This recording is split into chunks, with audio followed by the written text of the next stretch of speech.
Hi friends, இன்னைக்கு என் வீட்டில் வந்துட்டு ரால் பிரியாணி தயார் பண்ணுறேன். நான் வந்துட்டு பிரியாணியில் கொஞ்சம் ஃபேமஸான ஆள் தான். எல்லா பிரியாணியும் வந்துட்டு நான் செய்யக்கூடிய பிரியாணிகள்லாம் சாப்பிட்டவங்க ரொம்ப நல்லா டேஸ்ட்டாக இருக்குன்னு சொல்லுவாங்க. இப்போ நான் ரால் பிரியாணி செஞ்சுக்கிட்டு இருக்கேன். அதை கொஞ்சம் நேரம் பார்க்கலாம்.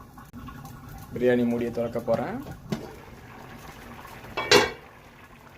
பிரியாணி அட்டகாசமாக நல்லா வாசமனமாக இருக்குது. இது பார்க்கவே ஒரு பிரியாணியோட டேஸ்ட் எப்படி இருக்குன்னு சொல்லிட்டு உங்களால் ஓரளவுக்கு கணிக்க முடியும். அடுத்த வீடியோஸுங்க நிறையா வந்துட்டு பிரியாணி வீடியோஸுங்க போட்டிருக்கேன். அதுங்களே நீங்கள் பார்த்துக்கலாம். ஒரு பிரியாணி ரெடி ஆகிட்டு இருக்குது. எப்படி இருக்குது, பார்க்குறதுக்கு எப்படி இருக்குதுன்னு சொல்லிட்டு உடனே கமெண்ட் பண்ணுங்கள். எப்படி இருக்குது பிரியாணிங்கிறத நீங்கள் வந்துட்டு லைக் பண்ணுங்கள். என்னோடய சேனலை சப்ஸ்கிரைப் பண்ணுங்கள். அதிகமான என்னோடய வீடியோஸுங்க வர்றதுக்கு நோட்டிஃபிகேஷனை கிளிக் பண்ணிக்கங்க. அந்த பெல் பட்டனை கிளிக் பண்ணிக்கோங்க. லைக் பண்ணுங்கள். ஓகே ஃப்ரெண்ட்ஸ், பாய்.